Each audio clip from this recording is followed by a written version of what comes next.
Selama ini, para pelaku bisnis beroperasi untuk mengejar satu tujuan, yaitu profit. Namun, seiring berjalannya waktu, hal itu mulai berganti, dan kini, para pelaku bisnis mulai menyadari bahwa ada sebuah tanggung jawab untuk melakukan yang terbaik bukan hanya untuk perusahaan mereka sendiri, tetapi juga untuk masyarakat, untuk komunitas, dan untuk planet. Nah, ide tersebut kemudian diketahui sebagai tanggung jawab sosial perusahaan, atau Corporate Social Responsibility, CSR. Lalu apa saja sih tanggung jawab yang perlu dipenuhi oleh perusahaan? Mengenai hal ini, Milton Friedman dan juga Archie Carroll menawarkan dua sudut pandang yang berbeda terkait tanggung jawab perusahaan. Dalam sudut pandang Friedman ini menyatakan bahwa CSR tidaklah efisien bagi perusahaan, karena dengan menanggung beban biaya sosial yang tinggi, bisnis menjadi kurang efisien dan harga akan naik untuk membayar kenaikan biaya atau investasi pada aktivitas yang baru, yaitu sosial, dan sementara penelitian yang telah direncanakan haruslah ditunda. Dan jutaan dolar yang dihabiskan untuk daur ulang produk dalam CSR, menurut Friedman lebih baik diinvestasikan dalam pengembangan produk baru atau diberikan saja kembali kepada dividen pada para pemegang saham. Nah, daripada manajemen yang bertindak sendiri untuk menentukan harus diapakan uang yang badan amal mana yang harus didukung gitu. Jadi Friedman menyatakan bahwa lebih baik uangnya ini dikembalikan pada dividen dan biarlah dividen yang menentukan badan amal mana yang akan mereka dukung. Oke, jadi sementara Carroll berpendapat bahwa sebuah bisnis ini memiliki 4 tanggung jawab yang perlu dipenuhi secara bertahap. Yang pertama, perusahaan ini harus memenuhi tanggung jawab ekonomi terlebih dahulu, untuk kemudian mendapatkan keuntungan dan perusahaan dapat melanjutkan operasi bisnisnya, terutama untuk membayar karyawan, untuk mengeluarkan produk baru, dan lain sebagainya.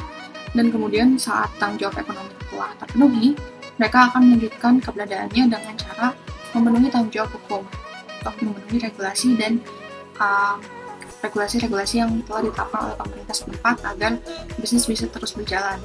Nah, setelah kedua komponen dasar tersebut terpenuhi, maka perusahaan harus memenuhi tanggung jawab lainnya yang meliputi etika dan juga kebijaksanaan, atau yang Carroll sebut sebagai Corporate Social Responsibility dalam tahapan ini.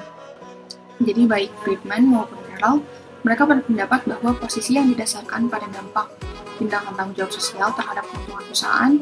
Friedman ini mengatakan bahwa tindakan yang bertanggung jawab secara sosial mengurangi efisiensi perusahaan, sementara Carroll mengusulkan bahwa kurangnya tanggung jawab sosial justru akan mengakibatkan peningkatan peraturan pemerintah yang mengurangi efisiensi perusahaan, karena perusahaan tidak hanya harus mematuhi hukum, namun perusahaan juga harus membuktikan kepatuhannya terhadap regulator hukum.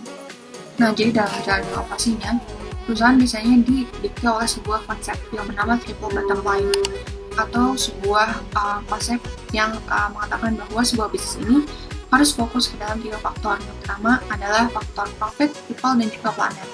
Nah, dan bisnis dapat dikatakan sustainable atau berkelanjutan apabila segala aktivitas dan proses produknya ini turut berkontribusi secara aktif dalam menjaga lingkungan dan dapat diberdayakan oleh masyarakat setempat. Sementara itu, bisnis juga harus mensejahterakan masyarakat setempat serta tetap memenuhi keuntungan dan juga dapat berkelanjutan bagi para karyawannya.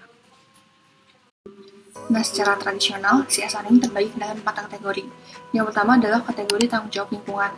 Artinya organisasi harus berperilaku secara ramah lingkungan. Yang kedua adalah tanggung jawab etis, yaitu memastikan perusahaan beroperasi secara adil. Yang ketiga yaitu tanggung jawab filantropi. Artinya bisnis harus memiliki tujuan untuk membuat dunia lebih baik dan juga memperbaiki masyarakat. Dan yang keempat adalah tanggung jawab ekonomi, yang artinya adalah kemajuan perusahaan yang mendasarkan keputusan keuangan pada komitmen untuk berbuat baik. Tanggung jawab sosial juga atau CSR dapat menjadi sebuah manfaat bagi perusahaan. Salah satunya adalah menjadi alat marketing yang kuat, dan hal ini memungkinkan perusahaan untuk memposisikan dirinya secara menguntungkan di mata konsumen, investor, dan juga regulator. Dan survei terhadap lebih dari 700 perusahaan global yang dilakukan oleh The Conference Board melaporkan bahwa 60% manajer menyatakan bahwa aktivitas kewarganegaraan telah menghasilkan beberapa hal yang menguntungkan. Pertama adalah niat baik yang membuka pintu bagi komunitas lokal, dan juga yang kedua itu peningkatan reputasi di mata konsumen. Sekian materi yang dapat saya sampaikan mengenai tanggung jawab sosial atau CSR, dan video ini ditunjukkan untuk memenuhi salah satu tugas mata kuliah manajemen strategik di Prodi Ilmu Ekonomi dan Keuangan Islam Universitas Pendidikan Indonesia. Terima kasih. Wassalamualaikum warahmatullahi wabarakatuh.